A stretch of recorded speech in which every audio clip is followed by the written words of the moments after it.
ನಮಸ್ಕಾರ ವೀಕ್ಷಕರೇ, 30 ನಿಮಿಷ 30 ಸುದ್ದಿಗೆ ಸ್ವಾಗತ. ನಾನು ಚೈತ್ರ ರಾಜ್. ವೀಕ್ಷಕರೇ, ದಿನದಲ್ಲಿ ನಡೆದಂತಹ ಪ್ರಮುಖ ಸುದ್ದಿಗಳನ್ನು ಇದೀಗ ಒಂದೊಂದೇ ಫಟಾಫಟ್ ನೋಡ್ತಾ ಹೋಗೋಣ.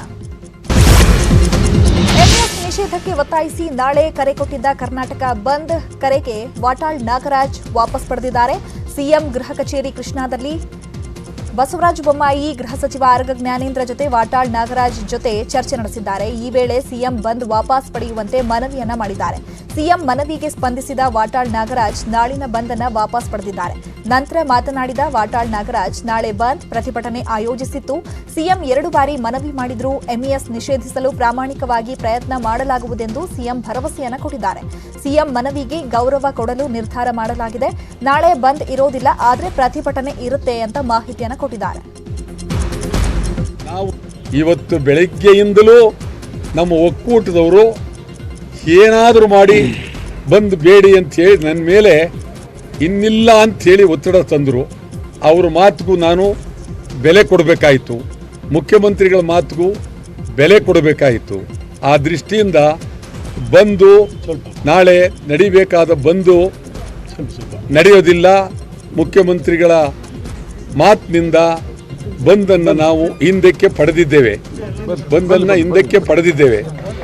ಇದು ಮುಖ್ಯಮಂತ್ರಿಗಳ ಭರವಸೆಯ ಮೇಲೆ ನಾವು ಬಂದನ್ನು ಕೈ ಬಿಟ್ಟಿದ್ದೇವೆ. ನಾಳಿನ ಕರ್ನಾಟಕ ಬಂದ್ ವಾಪಸ್ ಪಡೆದು ಕನ್ನಡಪರ ಸಂಘಟನೆಯ ಒಕ್ಕೂಟದ ಸದಸ್ಯರು ಜನವರಿ 22ರಂದು ಬಂದ್ ಮಾಡಲು ಒಮ್ಮತದ ನಿರ್ಧಾರ ಮಾಡಿದ್ದಾರೆ. ಈ ಬಗ್ಗೆ ವಾಟಾಳ್ ನಾಗರಾಜು ಸ್ಪಷ್ಟನೆ ನೀಡಿದ್ದು, ನಾಳೆ ಬಂದ್ ಇಲ್ಲ, ಪ್ರತಿಭಟನೆ ಇರುತ್ತೆ. ಪ್ರವೀಣ್ ಶೆಟ್ಟಿ, ಸಾರಾ ಗೋವಿಂದ್ ಕುಮಾರ್ ಒಕ್ಕೂಟದ ಸದಸ್ಯರು ಜನವರಿ 22ರಂದು ಬಂದ್ ಮಾಡಲು ಒಮ್ಮತದ ನಿರ್ಧಾರವನ್ನ ಕೊಟ್ಟಿದ್ದಾರೆ. ಸರ್ಕಾರ ನಮ್ಮ ಬೇಡಿಕೆ ಈಡೇರಿಸದೆ ಹೋದಲ್ಲಿ ಜನವರಿ 22ರಂದು ಬಂದ್ ಮಾಡ್ತೇವೆ ಅಂತ ಹೇಳಿದ್ದಾರೆ. ನಾಳೆ ಇದ್ದ ಬಂದನ್ನ ಈ ಭಾರಿ ಒತ್ತಡ ಅಂತಂದ್ರೆ ಇಂಥ ಒತ್ತಡ ಯಾವತ್ತೂ ಬಂದಿರಲಿಲ್ಲ. 22 ಉಂಟು. ಈಗ ಅದು ಏನು ಗೊತ್ತಾ, ಇವರು ತೀರ್ಮಾನ ತಗೊಂಡು ನನಗೆ ಹೇಳಿರೋದು. ಯಾರು? ಸಾರಾ ಗೋವಿಂದ್ ಅವರು, ಕುಮಾರ್ ಅವರು, ಮತ್ತು ನಮ್ಮ ಮಂಜುನಾಥ್ ದೇವ್, ಪ್ರವೀಣ್ ಶೆಟ್ಟರು, ಇವ್ರು ಹೇಳಿದ್ದಾರೆ. ಆಯ್ತಾ, ಇವ್ರ ಮೇಲೆ ನಂಬಿಕೆ ಇಟ್ಟು ನಾನು ಒಪ್ಕೊಂಡಿದ್ದೀನಿ. ನಾಳೆ ಇದ್ದು ಬಂದ್ ವಿಚಾರಕ್ಕೆ ಪ್ರತಿಕ್ರಿಯಿಸಿದ ಸಿಎಂ ಬಸವರಾಜ ಬೊಮ್ಮಾಯಿ, ಕನ್ನಡದ ಹಿರಿಯ ಕಟ್ಟಾಳು ಸಾರಾ ಗೋವಿಂದ್ ಬಂದ್ಗೆ ಕರೆ ನೀಡಿದ್ರು. ನಿನ್ನೆ ಮನವಿ ಮಾಡಿದ್ದೆ, ಗಡಿ ಕನ್ನಡಿಗ ರಕ್ಷಣೆ ಬದ್ಧರಾಗಿದ್ದೀವಿ. ನನ್ನ ಮನವಿಗೆ ಗೌರವಿಸಿ ಬಂದ್ ಹಿಂಪಡೆಯುವ ನಿರ್ಧಾರ ಮಾಡಿದ್ದಾರೆ. ಅವರಿಗೆ ಧನ್ಯವಾದ. ನಾಳೆ ಬಂದ್ ಇರೋದಿಲ್ಲ, ವ್ಯಾಪಾರ ವಹಿವಾಟು ನಡೆಯುತ್ತೆ. ಎಂಇಎಸ್ ಸಂಘಟನೆ ನಿರ್ಧಾರವನ್ನ ತಿಳಿಸಲಾಗಿದೆ. ಸರ್ಕಾರ ಕಾನೂನುಬದ್ಧವಾಗಿ ನಿರ್ಧಾರವನ್ನ ತೆಗೆದುಕೊಳ್ತೇವೆ ಅಂತ ಹೇಳಿದ್ದಾರೆ. ಅವರು ಒಂದು ಬಂದ್ಗೆ ಕರೆ ಕೊಟ್ಟಿದ್ದರು. ನಾನು ನಿನ್ನೆನೂ ಕೂಡ ವಿನಂತಿ ಮಾಡಿದ್ದೆ, ಇವತ್ತು ಕೂಡ ವಿನಂತಿ ಮಾಡಿಕೊಂಡೆ. ಅವರು ಇಲ್ಲಿ ಬಂದು ಮಾತನಾಡಿ ಹಲವಾರು ವಿಚಾರಗಳನ್ನೆಲ್ಲ ಚರ್ಚೆ ಮಾಡಿದ್ದೇವೆ. ಕನ್ನಡವನ್ನು ಉಳಿಸೋದ್ರಲ್ಲಿ, ಗಡಿ ಕನ್ನಡಿಗರ ಉಳಿಸೋದ್ರಲ್ಲಿ ನಾವೆಲ್ಲ ಒಂದಿದ್ದೇವೆ ಅನ್ನುವಂಥ ಮಾತನ್ನು ಹೇಳಿದ್ದೇನೆ.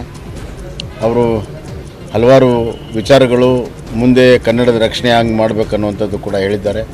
ಯಾವುದೇ ಸಂದರ್ಭದಲ್ಲೂ ಕೂಡ ಕನ್ನಡ ರಕ್ಷಣೆಗೆ ನಮ್ಮ ಸರ್ಕಾರ ನಿಂತಿರ್ತದೆ, ಗಟ್ಟಿಯಾಗಿ ನಿಲ್ತದೆ ನಿಮ್ಮ ಜೊತೆಗೆ ಅನ್ನುವಂಥ ಮಾತನ್ನು ಕೂಡ ಹೇಳಿದ್ದೇನೆ. ನನ್ನ ಒಂದು ಮನವಿಗೆ ಅವರು ಮನ್ನಿಸಿ ಇಲ್ಲಿ ಮಠ ಬಂದು ಗೌರವ ಕೊಟ್ಟು ಬಂದನ್ನು ಹಿಂದೆ ತೆಗೆದುಕೊಳ್ಬೇಕನ್ನುವಂಥ ಒಂದು ತೀರ್ಮಾನವನ್ನು ಅವರು ಮಾಡಿದ್ದಾರೆ. ಅವರಿಗೆ ನನ್ನ ಧನ್ಯವಾದಗಳನ್ನು ಈ ಸಂದರ್ಭದಲ್ಲಿ ಹೇಳಕ್ಕೆ ಇಚ್ಛೆಪಡ್ತೇನೆ. ರಾಜ್ಯದಲ್ಲಿ ಕೋವಿಡ್-19 ಪ್ರಕರಣಗಳು ದಿನದಿಂದ ದಿನಕ್ಕೆ ಏರುತ್ತಲೇ ಇದೆ. ನಿನ್ನೆಗಿಂತ ಇಂದು ಹೆಚ್ಚು ಕೇಸ್ ದಾಖಲಾಗಿದ್ದು ಮತ್ತೆ ಕೊರೋನಾ ಹೆಮ್ಮಾರಿ ಭೀತಿ ಶುರುವಾಗಿದೆ. 24 ಗಂಟೆಗಳಲ್ಲಿ 707 ಹೊಸ ಕೊರೋನಾ ಪ್ರಕರಣಗಳು ದೃಢವಾಗಿದ್ದು 3 ಸೋಂಕಿನಿಂದ ಸಾವನ್ನಪ್ಪಿದ್ದಾರೆ. ಗುಣಮುಖರಾದವರ ಸಂಖ್ಯೆ ಇಳಿಮುಖ ಕಂಡಿದ್ದು ಕೇವಲ 252 ಮಂದಿ ಗುಣಮುಖರಾಗಿ ಆಸ್ಪತ್ರೆಯಿಂದ ಡಿಸ್ಚಾರ್ಜ್ ಆಗಿದ್ದಾರೆ. ರಾಜ್ಯ ರಾಜಧಾನಿ ಬೆಂಗಳೂರಲ್ಲೇ ಹೆಚ್ಚು ಪ್ರಕರಣಗಳಿದ್ದು ಇಂದು 565 ಜನರಿಗೆ ಸೋಂಕು ದೃಢವಾಗಿದೆ. ಮೃತಪಟ್ಟ 3 ಬೆಂಗಳೂರಿನವರೇ. ಸದ್ಯ ರಾಜ್ಯದಲ್ಲಿ ಕೊರೋನಾ ಪಾಸಿಟಿವಿಟಿ ದರ 0.61ರಷ್ಟಿದ್ರೆ ಸಾವಿನ ಪ್ರಮಾಣ 0.42ರಷ್ಟಿದೆ. ಬೆಂಗಳೂರಲ್ಲಿ ಹೊಸ ವರ್ಷಾಚರಣೆಗೆ ಯಾವುದೇ ಪಾರ್ಟಿ ಆಯೋಜಿಸುವಂತಿಲ್ಲ. ಒಂದು ವೇಳೆ ಪಾರ್ಟಿ ಆಯೋಜಿಸಿದ್ರೆ ಕಟ್ಟುನಿಟ್ಟಿನ ಕ್ರಮ ಕೈಗೊಳ್ಳಲಾಗುತ್ತೆ ಅಂತ ಕೇಂದ್ರ ವಿಭಾಗದ ಡಿಸಿಪಿ ಅನುಚೇತ್ ಎಚ್ಚರಿಕೆ ಕೊಟ್ಟಿದ್ದಾರೆ. ಅಲ್ಲದೆ ನಾಳಿನ ಬಂದ್ಗೆ ಯಾವುದೇ ಅನುಮತಿ ಕೊಟ್ಟಿಲ್ಲ. ಬಲವಂತದ ಬಂದ್ ಮಾಡಿದ್ರೆ ತಕ್ಷಣವೇ ಕ್ರಮ ಕೈಗೊಳ್ಳುತ್ತೇವೆ ಅಂತಾನು ಮುನ್ನೆಚ್ಚರಿಕೆ ಕೊಟ್ಟಿದ್ದಾರೆ. ಕರ್ಫ್ಯೂ 2 ದಿವಸದಿಂದ ಅಂದರೆ 28ನೇ ತಾರೀಕಿಂದ ಶುರುವಾಗಿದೆ. ಕಟ್ಟುನಿಟ್ಟಾಗಿ ನಾವು ಬೆಂಗಳೂರು ನಗರಾದ್ಯಂತ ಅದಕ್ಕಿಂತ ಹೆಚ್ಚಾಗಿ ಕೇಂದ್ರ ವಿಭಾಗದಲ್ಲಿ ನಾವು ಮಾಡ್ತಾ ಇದ್ದೀವಿ. ಬ್ರಿಗೇಡ್ ರಸ್ತೆ MG ರಸ್ತೆಯಲ್ಲಿ ಈ ಹಿಂದೆ ಅಪಾರ ಜನಸಂಖ್ಯೆಯಲ್ಲಿ ಸೇರ್ತಾ ಇದ್ದು ಸಂಭ್ರಮಣೆ ಮಾಡೋದನ್ನು ಈಗ ನಿಷೇಧ ಮಾಡೋದಾಗಿದೆ. MG road, brigade road, residency ರೋಡ್ಗೆ ನಾವು ನಿರ್ಬಂಧನ ಮಾಡಿದ್ದೀವಿ.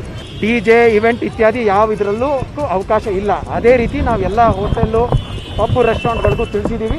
ನಾಳೆ ಯಾವ ರ್ಯಾಲಿ ಇತ್ಯಾದಿ ಬಂದು ಇತ್ಯಾದಿ ಯಾವುದಕ್ಕೂ ಅವಕಾಶ ಇಲ್ಲ.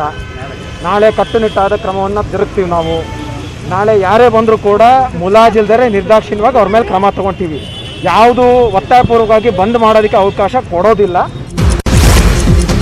ಚಿಕ್ಕಬಳ್ಳಾಪುರದ ನಂದಿಗಿರಿ ಧಾಮದಲ್ಲಿ ಇಂದು ಸಂಜೆ 6 ಗಂಟೆಯಿಂದಲೇ ಪ್ರವಾಸಿಗರಿಗೆ ನಿರ್ಬಂಧ ಹೇರಲಾಗಿದೆ. ಗಿರಿಧಾಮದ ತಪ್ಪಲಿನಲ್ಲಿರುವ ಹೋಟೆಲ್, ರೆಸ್ಟೋರೆಂಟ್ ಮತ್ತು ಕೆಫೆ ಮಾಲೀಕರಿಗೆ ಪೊಲೀಸರು ಮಾರ್ಗಸೂಚಿ ಹೊರಡಿಸಿದ್ದಾರೆ. ದೊಡ್ಡಬಳ್ಳಾಪುರ ಮತ್ತು ಚಿಕ್ಕಬಳ್ಳಾಪುರ ಪೊಲೀಸ್ ಅಧಿಕಾರಿಗಳು ಸಭೆ ನಡೆಸಿ ಸರ್ಕಾರದ ಮಾರ್ಗಸೂಚಿಗಳನ್ನು ಕಟ್ಟುನಿಟ್ಟಾಗಿ ಪಾಲಿಸುವಂತೆ ಸೂಚಿಸಿದ್ದು, ರಾತ್ರಿ 10ರ ನಂತರ ಯಾವುದೇ ಡಿಜೆ, ಆರ್ಕೆಸ್ಟ್ರಾ, ಮ್ಯೂಸಿಕ್, ಪಾರ್ಟಿ ಮತ್ತಿತರ ಚಟುವಟಿಕೆಗಳನ್ನು ವ್ಯವಸ್ಥೆ ಮಾಡಬಾರದೆಂದು ನಂದಿಗಿರಿಧಾಮ ತಪ್ಪಲಿನಲ್ಲಿರೋ ಹೋಟೆಲ್, ರೆಸ್ಟೋರೆಂಟ್ ಮಾಲೀಕರಿಗೆ ಎಚ್ಚರಿಕೆ ನೀಡಿದ್ದಾರೆ. ಜನವರಿ 2ರವರೆಗೆ ನಂದಿ ಬೆಟ್ಟಕ್ಕೆ ಸಾರ್ವಜನಿಕರಿಗೆ ಪ್ರವೇಶವಿಲ್ಲ. ರಾಜ್ಯದಲ್ಲಿ ಒಮೈಕ್ರಾನ್ ಹಾಗೂ ಕೋವಿಡ್ ಹೆಚ್ಚಳ ಹಿನ್ನೆಲೆ ಎಲ್ಲಾ ಜಿಲ್ಲೆಗಳ ಸಿಇಒಗಳಿಗೆ ಸರ್ಕಾರದ ಬಿಗಿ ಕ್ರಮಗಳ ಪಾಲನೆಗೆ ಸಿಎಂ ಬಸವರಾಜ ಬೊಮ್ಮಾಯಿ ಖಡಕ್ ಆದೇಶ ಹೊರಡಿಸಿದ್ದಾರೆ. 3ನೇ ಅಲೆಗೆ ಅಗತ್ಯ ಮುಂಜಾಗ್ರತಾ ಕ್ರಮ ವಹಿಸಬೇಕು. ಜಿಲ್ಲಾ ಹಾಗೂ ತಾಲೂಕು ಆಸ್ಪತ್ರೆಗಳಲ್ಲಿ ಬೆಡ್, ವೆಂಟಿಲೇಟರ್, ಆಕ್ಸಿಜನ್ ವ್ಯವಸ್ಥೆಗೆ ಸೂಚನೆ ನೀಡಲಾಗಿದೆ. ವಿಶೇಷವಾಗಿ ಮಕ್ಕಳಿಗಾಗಿ ವಿಶೇಷ ವಾರ್ಡ್ ವ್ಯವಸ್ಥೆಗೂ ಸೂಚಿಸಲಾಗಿದೆ. ಹಾಗೆ ಜನವರಿ 14ರ ಒಳಗೆ ಮೊದಲ ಡೋಸ್ ಮುಗಿಸಲು ಗಡುವು ನೀಡಿದ್ದು, ಜನವರಿ 3ರಿಂದ ಶುರುವಾಗುವ 15ರಿಂದ 18 ವರ್ಷದ ಮಕ್ಕಳ ಲಸಿಕಾಕರಣ ಯಶಸ್ವಿಗೂ ಆದೇಶಿಸಿದ್ದಾರೆ. ಜನರ ನಿಜವಾದ ಸಮಸ್ಯೆಗಳನ್ನು ಅರಿತು ಅದಕ್ಕೆ ಪರಿಹಾರ ಕೊಡುವ ಕೆಲಸ ಮಾಡಿ ಅಂತ ಖಡಕ್ ವಾರ್ನಿಂಗ್ ಅನ್ನು ಕೊಟ್ಟಿದ್ದಾರೆ.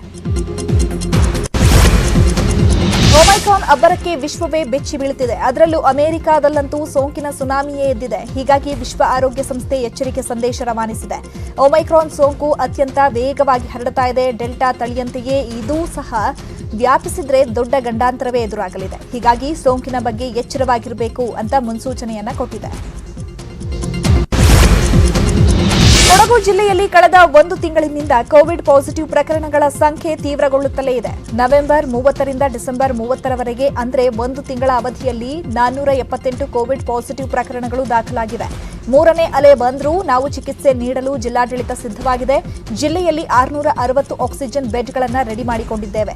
ಸೋಮವಾರಪೇಟೆ, ವಿರಾಜಪೇಟೆ ಮತ್ತು ಮಡಿಕೇರಿ 3 ಕಡೆಗಳಲ್ಲಿ ಆಕ್ಸಿಜನ್ ಉತ್ಪಾದನಾ ಘಟಕಗಳಿದ್ದು ಸಾಕಷ್ಟು ಆಕ್ಸಿಜನ್ ಉತ್ಪಾದನೆ ಆಗಲಿದೆ. ಇದರಿಂದ ಎಂತಹುದೇ ಸ್ಥಿತಿ ಬಂದರೂ ನಿಭಾಯಿಸೋದಕ್ಕೆ ನಾವು ಸಿದ್ಧರಿದ್ದೇವೆ ಅಂತ ಕೊಡಗು ಜಿಲ್ಲಾ ಆರೋಗ್ಯ ಮತ್ತು ಕುಟುಂಬ ಕಲ್ಯಾಣ ಇಲಾಖೆ ಅಧಿಕಾರಿ ವೆಂಕಟೇಶ್ ಮಾಹಿತಿ ಕೊಟ್ಟಿದ್ದಾರೆ.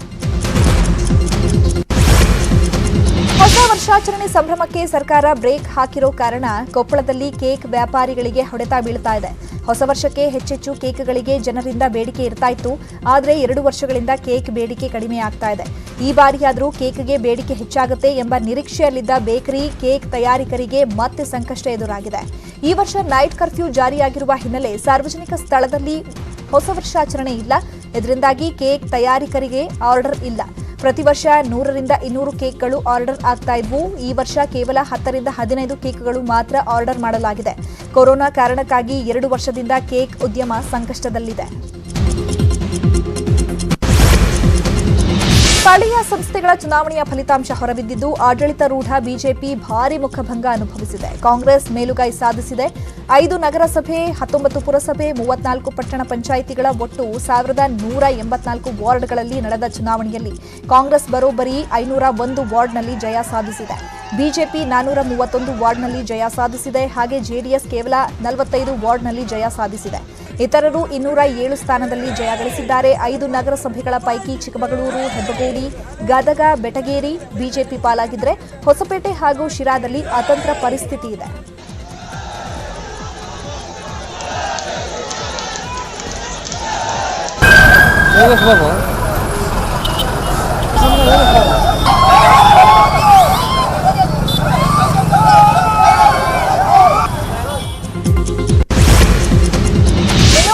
ಫಲಿತಾಂಶದ ಬಗ್ಗೆ ಮಾತನಾಡಿದ ಸಿಎಂ ಬೊಮ್ಮಾಯಿ ಕಾಂಗ್ರೆಸ್ ಮೇಲೆ ಸಿಡಿಮಿಡಿಗೊಂಡಿದ್ದಾರೆ. ಅಲ್ಪಸಂಖ್ಯಾತರಿಂದ ಕಾಂಗ್ರೆಸ್ ಗೆದ್ದು ಬೀಗ್ತಾ ಇದೆ.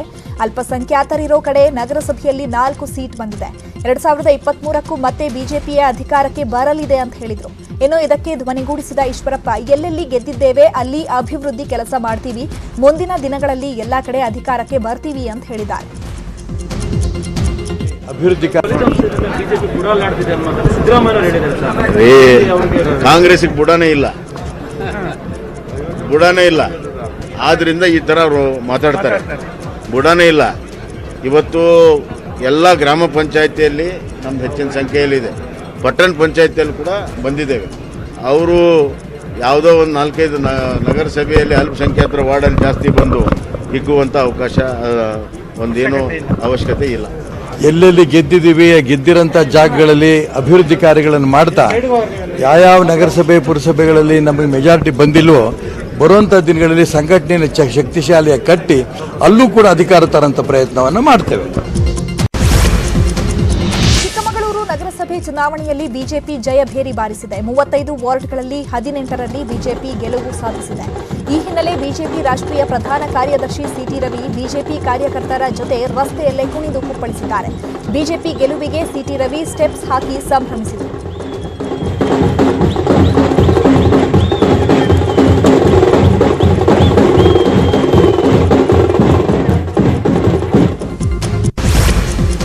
ಸ್ಥಳೀಯ ಸಂಸ್ಥೆಗಳಲ್ಲಿ ಕಾಂಗ್ರೆಸ್ ಗೆಲುವಿನ ಹಿನ್ನೆಲೆ ವೆಲ್ ಡನ್ ಟೀಮ್ ಕಾಂಗ್ರೆಸ್ ಎಂದು ಕಾಂಗ್ರೆಸ್ ನಾಯಕರ ರಾಹುಲ್ ಗಾಂಧಿ ಟ್ವೀಟ್ ಅನ್ನ ಮಾಡಿದ್ದಾರೆ. ರಾಜ್ಯ ಕಾಂಗ್ರೆಸ್ ಉಸ್ತುವಾರಿ ರಣದೀಪ್ ಸುರ್ಜೇವಾಲಾ ಸಹ ಕಾಂಗ್ರೆಸ್ ಮೇಲೆ ನಂಬಿಕೆ ಇಟ್ಟು ಆಶೀರ್ವದಿಸಿದ ಎಲ್ಲರಿಗೂ ಕೃತಜ್ಞತೆ ಸಲ್ಲಿಸಿದ್ದಾರೆ. ಜನರನ್ನು ತಲುಪಿ ಗೆಲುವಿಗಾಗಿ ಶ್ರಮಿಸಿದ ಕಾರ್ಯಕರ್ತರಿಗೆ ಶ್ಲಾಘಿಸಿದ್ದು, ಹಾಗೆ ಅಕ್ರಮ ಮತ್ತು ಭ್ರಷ್ಟ ಬಿಜೆಪಿ ಸರ್ಕಾರ ಕಿತ್ತೊಗೆಯಲು ಜನರು ಕಾಯ್ತಾ ಇದ್ದಾರೆ ಅಂತ ಬಿಜೆಪಿ ವಿರುದ್ಧ ಕಿಡಿಕಾರಿದ್ದು, ಗೆಲುವಿನ ಬಗ್ಗೆ ಪತ್ರಿಕಾ ಹೇಳಿಕೆ ಬಿಡುಗಡೆ ಮಾಡಿದ್ದಾರೆ.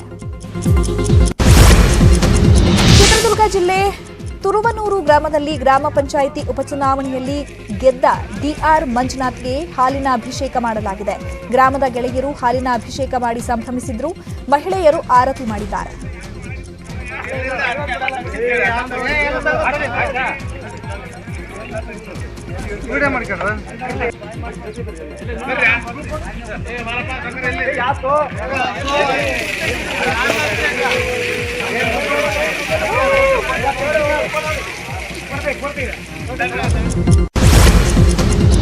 ಕೋಲಾರದ ಮಾಲೂರಿನಲ್ಲಿ ಚುನಾವಣಾ ಅಧಿಕಾರಿ ರಮೇಶ್ ಕಾರು ಅಡ್ಡಗಟ್ಟಿ ಕಾಂಗ್ರೆಸ್ ಶಾಸಕ ನಂಜೇಗೌಡ ಪ್ರತಿಭಟನೆ ನಡೆಸಿದ್ದಾರೆ. 10 ಕಾಂಗ್ರೆಸ್ ಕಾರ್ಯಕರ್ತರೊಂದಿಗೆ ತಹಶೀಲ್ದಾರ್ ಕಾರಿಗೆ ಮುತ್ತಿಗೆ ಹಾಕಿ ಪ್ರತಿಭಟನೆ ಮಾಡಿದ್ದಾರೆ. ತಹಶೀಲ್ದಾರ್ ರಮೇಶ್ ಬಿಜೆಪಿ ಅಭ್ಯರ್ಥಿ ಅನಿತಾರನ್ನ ಮಾಲೂರು ಪುರಸಭೆ ಅಧ್ಯಕ್ಷರಾಗಿ ಘೋಷಣೆ ಮಾಡಿದ್ದಾರೆ. ಇದಕ್ಕೆ ಮಾಲೂರು ಪುರಸಭೆ ಅಧ್ಯಕ್ಷ ಚುನಾವಣೆಯಲ್ಲಿ ರಾಜಕೀಯ ದುರುದ್ದೇಶದಿಂದ ಫಲಿತಾಂಶ ಘೋಷಣೆ ಮಾಡಿದ್ದಾರೆಂದು ಕಾಂಗ್ರೆಸ್ ಆರೋಪಿಸಿ ಪ್ರತಿಭಟನೆ ನಡೆಸ್ತಾ ಇದೆ. ಸ್ಥಳದಲ್ಲಿ ಬಿಗುವಿನ ವಾತಾವರಣವಿದ್ದು ಬಿಗಿ ಪೊಲೀಸ್ ಬಂದೋಬಸ್ತ್ ಮಾಡಲಾಗಿದೆ. ಸಿಎಂ ಬಸವರಾಜ ಬೊಮ್ಮಾಯಿ ಬೆಂಗಳೂರಿನಲ್ಲಿ ಸುಗಮ ಸಂಚಾರಕ್ಕಾಗಿ ಮಾರ್ಗಸೂಚಿಗಳನ್ನು ಲೋಕಾರ್ಪಣೆ ಮಾಡಿದ್ದಾರೆ. ಟೌನ್ ಹಾಲ್ನ ಪುಟ್ಟಣ್ಣ ಚೆಟ್ಟಿ ಪುರಭವನದಲ್ಲಿ ಲೋಕಾರ್ಪಣೆ ಕಾರ್ಯಕ್ರಮ ನಡೀತಾ ಇದೆ. ತಂತ್ರಜ್ಞಾನ ಆಧಾರಿತ ಸೌಲಭ್ಯಗಳು, ಸಂಚಾರಿ ಬೀಟ್ ವ್ಯವಸ್ಥೆ ಹಾಗೂ ಸಂಚಾರಿ ಪೊಲೀಸರ ಕಾರ್ಯನಿರ್ವಹಣೆಗೆ ಮಾರ್ಗಸೂಚಿಗಳ ಲೋಕಾರ್ಪಣೆ ಮಾಡಲಾಗಿದೆ. ಕಾರ್ಯಕ್ರಮದಲ್ಲಿ ಗೃಹ ಸಚಿವ ಆರ್ ಜ್ಞಾನೇಂದ್ರ, ಮಾಜಿ ಸಚಿವ ಸುರೇಶ್ ಕುಮಾರ್, ಡಿಜಿ ಐಜಿಪಿ ಪ್ರವೀಣ್ ಸೂದ್, ನಗರ ಪೊಲೀಸ್ ಆಯುಕ್ತ ಕಮಲ್ ಪಂತ್ ಭಾಗಿಯಾಗಿದ್ದಾರೆ. ಮೇಕೆದಾಟು ಯೋಜನೆಗೆ ಡಿಕೆಶಿ ಪಾದಯಾತ್ರೆ ವಿಚಾರಕ್ಕೆ ಮಂಡ್ಯದಲ್ಲಿ ಸಚಿವ ನಾರಾಯಣಗೌಡ ಪ್ರತಿಕ್ರಿಯಿಸಿದ್ದಾರೆ. ಪ್ರಚಾರಕ್ಕಾಗಿ ಕಾಂಗ್ರೆಸ್ನವರು ಪಾದಯಾತ್ರೆ ಮಾಡ್ತಿದ್ದಾರೆ. ಅವರ ಪಕ್ಷ ಬೆಳೆಯೋದಕ್ಕೆ ಅವರು ತೀರ್ಮಾನ ತೆಗೆದುಕೊಂಡಿದ್ದಾರೆ. ನಮ್ಮ ಸರ್ಕಾರ ಈಗಾಗಲೇ ತೀರ್ಮಾನ ತೆಗೆದುಕೊಂಡಿದೆ. ಪಾದಯಾತ್ರೆಯನ್ನ ಪ್ರಚಾರಕ್ಕಾಗಿ ಮಾಡ್ತಿದ್ದಾರೆ ಎಂದು ಟಾಂಗ್ ನೀಡಿದ್ದಾರೆ. ರಾಜ್ಯದಲ್ಲಿ ಅಪೌಷ್ಟಿಕತೆಯಿಂದ ಶಿಶುಗಳ ಸಾವು ಹಿನ್ನೆಲೆ ಸಿಇಒಗಳ ಜೊತೆಗಿನ ಸಭೆಯಲ್ಲಿ ನ್ಯೂಸ್ 18 ವರದಿ ಬಗ್ಗೆ ಪ್ರಸ್ತಾಪ ವರದಿ ಪರಿಗಣಿಸಿ ಪ್ರಕರಣ ಗಂಭೀರವಾಗಿ ಪರಿಗಣಿಸಲು ಸಿಎಂ ಸೂಚನೆ ಕೊಟ್ಟಿದ್ದಾರೆ. ಸಭೆಯಲ್ಲಿ ಸಿಇಒಗಳಿಗೆ ಖಡಕ್ ಸೂಚನೆ ನೀಡಿದ ಸಿಎಂ ಬೊಮ್ಮಾಯಿ ಅಪೌಷ್ಟಿಕತೆ ಮಕ್ಕಳ ಸಮೀಕ್ಷೆ ನಡೆಸುವಂತೆ ಸೂಚನೆ ನೀಡಲಾಗಿದೆ. ಮಹಿಳಾ ಮತ್ತು ಮಕ್ಕಳ ಕಲ್ಯಾಣ ಇಲಾಖೆ ಹಾಗೂ ಆರೋಗ್ಯ ಇಲಾಖೆಗಳು ಜಂಟಿಯಾಗಿ ವಿವಿಧ ಆಯಾಮಗಳಿಂದ ಸಮೀಕ್ಷೆ ನಡೆಸುವಂತೆ ಸೂಚನೆ ಕೊಡಲಾಗಿದೆ.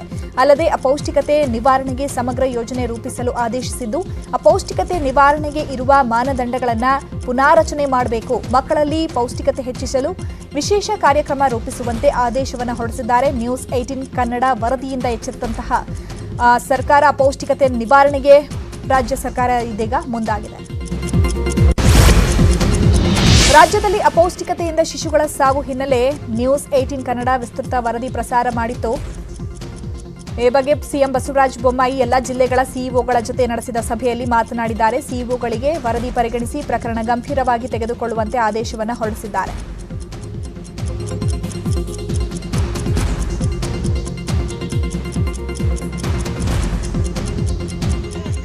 ಹಾಸನ ಜಿಲ್ಲೆಯ ಮಲೆನಾಡು ಭಾಗದಲ್ಲಿ ಕಾಡಾನೆಗಳ ಕಾಟ ನಿಲ್ಲುವ ಹಾಗೆ ಕಾಣಿಸ್ತಾ ಇಲ್ಲ. ಕಳೆದ ಒಂದು ವಾರದಿಂದ ಕಾಫಿ ತೋಟದಲ್ಲಿ ನೀಡಿರುವ ಕಾಡಾನೆಗಳು ನೀರದ ದಾಂಧಲೆ ಮಾಡ್ತಾ ಇದೆ. ಸುಮಾರು 30ಕ್ಕೂ ಹೆಚ್ಚು ಕಾಡಾನೆಗಳು ಭತ್ತದ ಗದ್ದೆಯಲ್ಲಿ ಓಡಾಡ್ತಾ ಇದ್ದು ಕಟಾವ್ಗೆ ಬಂದಿದ್ದ ಬೆಳೆ ಸಂಪೂರ್ಣವಾಗಿ ನಾಶವಾಗಿದೆ.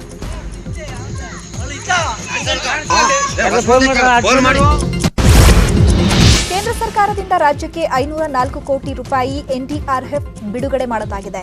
ಅಮಿತ್ ಶಾ ನೇತೃತ್ವದ ಉನ್ನತ ಮಟ್ಟದ ಸಭೆ ಬಳಿಕ ನಿರ್ಧಾರ ಕೈಗೊಂಡಿದ್ದು ಪ್ರವಾಹ, ಭೂಕುಸಿತ ಮತ್ತು ಸೈಕ್ಲೋನ್ಗೆ ಪರಿಹಾರ ಬಿಡುಗಡೆ ಮಾಡಲಾಗಿದೆ.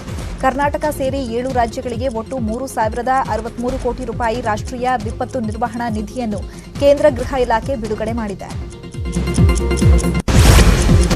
ರಾಯಚೂರಿನ ಸಿಂಧನೂರಿನಲ್ಲಿ ಕಳ್ಳರ ಹಾವಳಿಗೆ ಜನ ಬೆಚ್ಚಿ ಬಿದ್ದಿದ್ದಾರೆ. ನಿನ್ನೆ 5 ಮನೆಯಲ್ಲಿ ಕಳ್ಳತನ ಮಾಡಿದ ಖದೀಮರು ಇಂದು ಮತ್ತೊಂದು ಮನೆಯಲ್ಲಿ ಕೈಚಳಕ ತೋರಿದ್ದಾರೆ. ಅಪಾರ ಪ್ರಮಾಣದ ಚಿನ್ನ ಹಾಗೂ ನಗದು ದೋಚಿ ಎಸ್ಕೇಪ್ ಆಗಿದ್ದು ಸಿಂಧನೂರು ನಗರ ಠಾಣೆಯಲ್ಲಿ ದೂರು ದಾಖಲಾಗಿದೆ. ಮೈಸೂರಿನಲ್ಲಿ ಶಾಸಕ ಹರ್ಷವರ್ಧನ್ ಮುಂದೆಯೇ ಮಾರಾಮಾರಿ ನಡೆದಿದೆ. ಸಂಗೊಳ್ಳಿ ರಾಯಣ್ಣ ಬ್ರಿಗೇಡ್ ಮುಖಂಡನನ್ನ ಬಿಜೆಪಿ ಕಾರ್ಯಕರ್ತರೇ ಅಟ್ಟಾಡಿಸಿ ಹೊಡೆದಿದ್ದಾರೆ. ಈ ಘಟನೆ ನಂಜನಗೂಡಿನ ಬಾಲಕಿಯರ ಸರ್ಕಾರಿ ಪದವಿ ಪೂರ್ವ ಕಾಲೇಜಿನ ಮೈದಾನದಲ್ಲಿ ನಡೆದಿದೆ. ನಂಜನಗೂಡಿನ ಶಾಸಕ ಹರ್ಷವರ್ಧನ್ ಕಾರಿನ ಮುಂಭಾಗದಲ್ಲಿ ಸಂಗೊಳ್ಳಿ ರಾಯಣ್ಣ ಬ್ರಿಗೇಡ್ ಮುಖಂಡ ಪುಟ್ಟಸ್ವಾಮಿ ಮಾತನಾಡ್ತಾ ನಿಂತಿದ್ದ. ಈ ವೇಳೆ ಏಕಾಏಕಿ ನಗರಸಭೆಯ ಸದಸ್ಯ ಕಪಿಲೇಶ್ ಸೇರಿದಂತೆ ಬಿಜೆಪಿ ಮುಖಂಡರು ಹಲ್ಲೆ ಮಾಡಿದ್ದಾರೆ. ಗಲಾಟೆ ಆಗ್ತಾ ಇದ್ದಂತೆ ಬಿಜೆಪಿ ಶಾಸಕ ಹರ್ಷವರ್ಧನ್ ಸ್ಥಳದಿಂದ ಕಾಲ್ಕಿತ್ತಿದ್ದಾರೆ. ಬಾಟಿ ಹಾಕಿ ಕ್ರೀಡಾಪಟು ಹಾಗೂ ಪದ್ಮಶ್ರೀ ಪುರಸ್ಕೃತ ಎಂಪಿ ಗಣೇಶ್ಗೆ ಹುಟ್ಟೂರಲ್ಲಿ ಅದ್ದೂರಿ ಸ್ವಾಗತಿಸಲಾಗಿದೆ. ಪದ್ಮಶ್ರೀ ಪ್ರಶಸ್ತಿ ಸ್ವೀಕರಿಸಿದ ಬಳಿಕ ಇದೇ ಮೊದಲ ಬಾರಿಗೆ ಗಣೇಶ್ ಹುಟ್ಟೂರಿಗೆ ಆಗಮಿಸಿದ್ದಾರೆ. ಹೀಗಾಗಿ ಕ್ರೀಡಾ ಪ್ರೇಮಿಗಳು ಸುಂಟಿಕೊಪ್ಪದಲ್ಲಿ ಅದ್ದೂರಿ ಸ್ವಾಗತವನ್ನು ಕೋರಿದ್ರು. ತೆರೆದ ವಾಹನದಲ್ಲಿ ಊರಲ್ಲೆಲ್ಲ ಮೆರವಣಿಗೆ ಮಾಡಿದ್ದಾರೆ.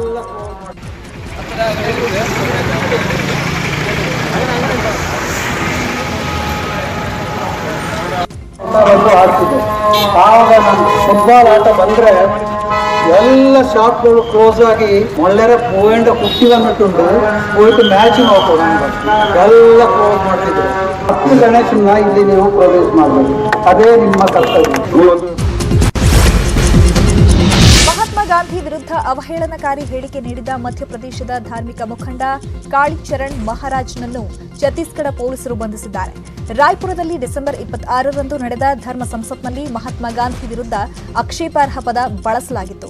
ಗಾಂಧಿಯನ್ನು ಹತ್ಯೆ ಮಾಡಿದ್ದಕ್ಕೆ ನಾಥೂರಾಮ್ ಗೋಡ್ಸೆಯನ್ನ ಶ್ಲಾಘಿಸಲಾಗಿತ್ತು. ಘಟನೆಗೆ ಸಂಬಂಧಿಸಿ ಕಾಳಿಚರಣ್ ಮತ್ತು ಇತರ ಧಾರ್ಮಿಕ ಮುಖಂಡರ ವಿರುದ್ಧ ಪೊಲೀಸರು ಎಫ್ಐಆರ್ ದಾಖಲಿಸಿದ್ದಾರೆ.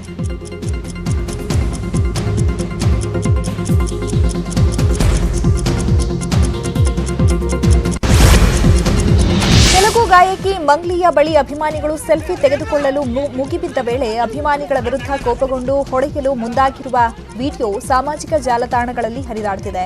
ಮಂಗ್ಲಿ ಪ್ರಕಾಶಂ ಜಿಲ್ಲೆಯಲ್ಲಿ ನಡೆದ ಆಂಧ್ರ ಸಚಿವರ ಪುತ್ರನ ವಿವಾಹಕ್ಕೆ ತೆರಳಿದ್ರು. ಈ ವೇಳೆ ಅಭಿಮಾನಿಗಳು ಸೆಲ್ಫಿಗೆ ಮುಗಿಬಿದ್ದಾಗ ಅವರಿಗೆ ವಾರ್ನಿಂಗ್ ನೀಡಿ ಓರ್ವ ಅಭಿಮಾನಿಯನ್ನ ಹೊಡೆಯಲು ಮುಂದಾಗಿದ್ದಾರೆ.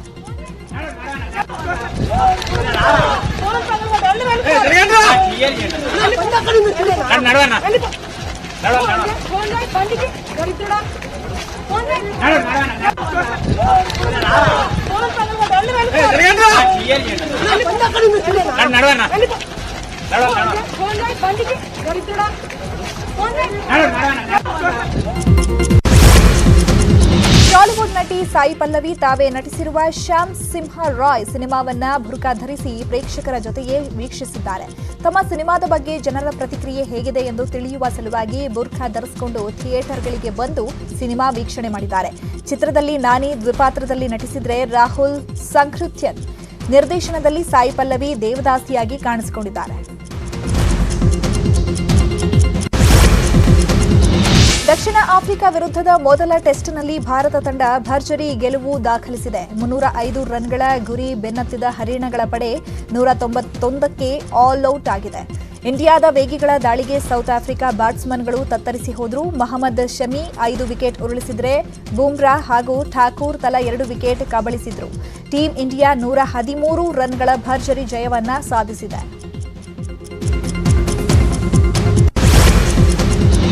ಇವಿಷ್ಟು ಈ ಹೊತ್ತಿನ 30 ನಿಮಿಷ 30 ಸುದ್ದಿ. ನೋಡ್ತಾ ಇರಿ ನ್ಯೂಸ್ 18 ಕನ್ನಡ. ಜಾಲ ನಮ್ಮದು, ಬಲ ನಿಮ್ಮದು.